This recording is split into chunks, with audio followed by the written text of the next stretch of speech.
Hello everyone, welcome to our channel MTech stock analysis, जहां हम share करते हैं latest chart news and update. So do subscribe our channel and press the bell icon so that you don't miss on our latest update. अगर आपको हमारे free intraday stocks, options, futures के level जानने हैं तो हमारे Telegram channel MTech stock analysis को ज़रूर सब्सक्राइब करें। तो चलिए वीडियो को स्टार्ट करते हैं। न्यूज़ निकल कर आ रही है भारत बायोटेक की तरफ से, जहां कंपनी ने बताया है कि रशिया यूक्रेन के बीच तनाव और युद्ध की स्थिति के बावजूद भी कंपनी को सप्लाई चेन में कोई फर्क नहीं आया है।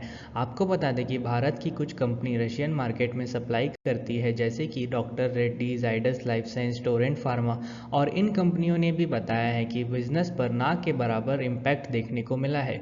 इंडिया से रशिया में फार्मा एक्सपोर्ट $386 मिलियन का होता है, जो कि टोटल एक्सपोर्ट का 15% है। इसकी वजह से आज फार्मा स्टॉक्स में काफ़ी तेजी देखने को मिली। न्यूज़ निकल कर आ रही है एल्युमिनियम की तरफ से, जहां पिछले हफ्ते ग्लोबल कमोडिटीज़ की प्राइस में उछाल देखा गया और एल्युमिनियम के प्राइस 20% इंक्रीज होकर लंदन स्टॉक एक्सचेंज में ट्रेड कर रहे थे। मोतीलाल ओसवाल के एक एनालिस्ट का ऐसा मानना है कि रशिया पर सैंक्शन लगाने की वजह से aluminium, copper, thermal coal, cooking coal and steel के प्राइस में राइज देखने को मिल सकता है। लेकिन सबसे ज़्यादा फर्क एल्युमिनियम की प्राइस पर पड़ेगा, क्योंकि रशिया दुनिया का सेकेंड लार्जेस्ट एक्सपोर्टर है। नेक्स्ट अपडेट निकल कर आ रही है टाइटन की तरफ से, जहां टाइटन ने बताया है कि उनकी सब्सिडियरी टीसीएल नॉर्थ अमेरिका ने स्टॉक परचेस एग्रीमेंट साइन किया है ग्रेट हाइट इनकॉर्पोरेशन यूएसए के साथ में।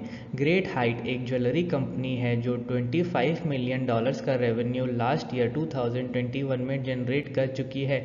टाइटन की यह $20 मिलियन की इन्वेस्टमेंट से टाइटन को lab grown diamond and direct consumer मिलेंगे यूएसए में।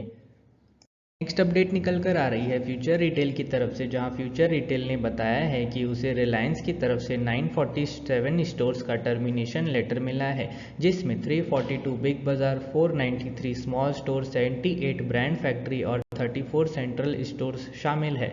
ऐसा फ्यूचर ग्रुप ने स्टॉक एक्सचेंज को बताया है, और अब फ्यूचर ग्रुप के पास केवल 550 स्टोर्स ही बचे हैं उनके 1500 स्टोर्स से। सोर्सेज से पता चला है कि रिलायंस ने 947 स्टोर्स टेक ओवर कर लिए हैं, और वो इसमें से 250 स्टोर्स की रीब्रांडिंग भी कर रहा है। यह अपडेट निकल कर आ रही है शुगर सेक्टर से, जहां इंडियन शुगर मिल्स ने साइन किया है contract to export 5,50,000 tons of sugar. Totally financial year 2021 and 22 में इंडियन कंपनीज ने 6.4 मिलियन टन्स ऑफ शुगर का कॉन्ट्रैक्ट किया था, जिसमें से 5 मिलियन टन्स ऑलरेडी एक्सपोर्ट किए जा चुके हैं। यह एक्सपोर्ट सबसे ज़्यादा रमज़ान महीने के पहले बांग्लादेश और इंडोनेशिया में हुआ है। इंडिया ने 33.3 million tons of sugar produce किया था, जो कि 7% ज़्यादा है लास्ट ईयर के रेट से। कुछ रेगुलर अपडेट्स की बात करें तो एलआईसी ने 2% स्टेक सेल किया है शिपिंग कॉरपोरेशन ऑफ इंडिया में। वहीं एलआईसी ने 1.2 लाख शेयर्स ब्रिटानिया में बाय भी किए हैं। एमएमटीसी ने एनआईएल को बेचने की मंजूरी दे दी है, जिसे टाटा स्टील खरीदेगा। क्रूड प्राइसेस ऊपर जा सकते हैं क्योंकि यूएस इन्फ्लेशन रेट बढ़ा है। Reliance, ONGC, IGL, Indian oil इसकी वजह से काफ़ी एक्टिविटी में रह सकते हैं। रूपी में गिरावट की वजह से आईटी स्टॉक्स में तेजी देखने को मिली है। मेटल के प्राइसेस बढ़ने की वजह से ऑटो सेक्टर में काफ़ी फ्लक्चुएशन रह सकता है। पेंट स्टॉक में गिरावट देखने को मिल सकती है अगर क्रूड प्राइसेस अपसाइड जाएंगे तो। न्यूज़ निकल कर आ रही है रशिया की तरफ से, जहां रशिया ने बैन किया है 200 प्रोडक्ट, जिसकी वजह से वीट, मेटल एंड वुड के प्राइसेस बढ़ सकते हैं। रशिया ने वर्ल्ड को कहा भी था कि वह natural gas supply north stream pipelines की बंद कर देगा यूरोप के लिए। अगली अपडेट है टायर कंपनी की तरफ से, जहां tyre manufacturing company Apollo tyres, MRF और सीएट 16%, 9% एंड 17% गिर चुकी हैं अपने 52 वीक हाई से, क्योंकि कंपनी का मार्जिन कम हो गया है इनपुट कॉस्ट बढ़ने की वजह से। रॉ मटेरियल की कॉस्ट लास्ट क्वार्टर से 5% बढ़ गई है, और ईयर ऑन ईयर बेसिस पर यह नंबर 22% तक पहुंच जाता है। मार्जिन इंक्रीज करने के लिए कंपनीज को लगभग 6 to 8% प्राइस हाइक करना पड़ेगा। लेकिन पॉजिटिव न्यूज़ सिर्फ यह है कि नेचुरल रबड़ के प्राइस सिर्फ 8% डिक्रीज है क्वार्टर ऑन क्वार्टर बेसिस पे। नेक्स्ट अपडेट निकल कर आ रही है ओएनजीसी की तरफ से, जहां ओएनजीसी को फ़ायदा हो सकता है हायर क्रूड प्राइसेस से। आपको बता दें कि oil and natural gas companies अपने प्राइस को एंटिसिपेट करती है ग्लोबल प्राइसेस के साथ में। इसकी वजह से ओएनजीसी के ऊपर एक अच्छा इम्पैक्ट पड़ सकता है क्योंकि इसका रियलाइजेशन इम्प्रूव होगा। सो ओएनजीसी स्टॉक फोकस में रह सकता है।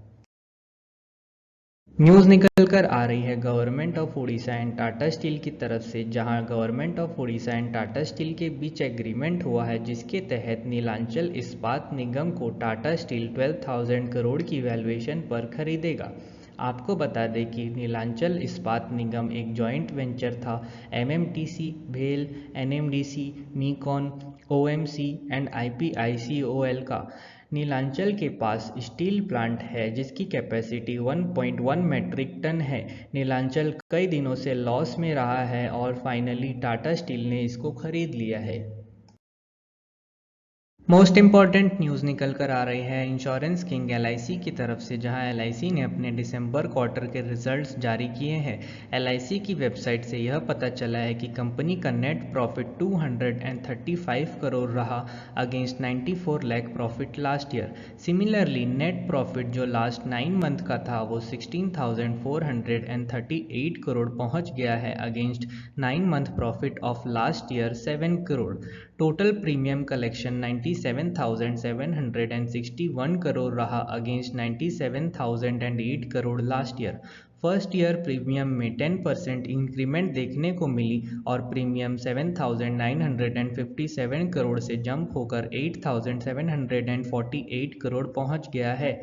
आपको बता दें कि सेबी ने एलआईसी के 63,000 करोड़ के आईपीओ को मंजूरी दे दी है, पर गवर्नमेंट ऑफ इंडिया अभी रशिया यूक्रेन के विवाद के बीच एलआईसी का आईपीओ लाने में डिले कर रही है।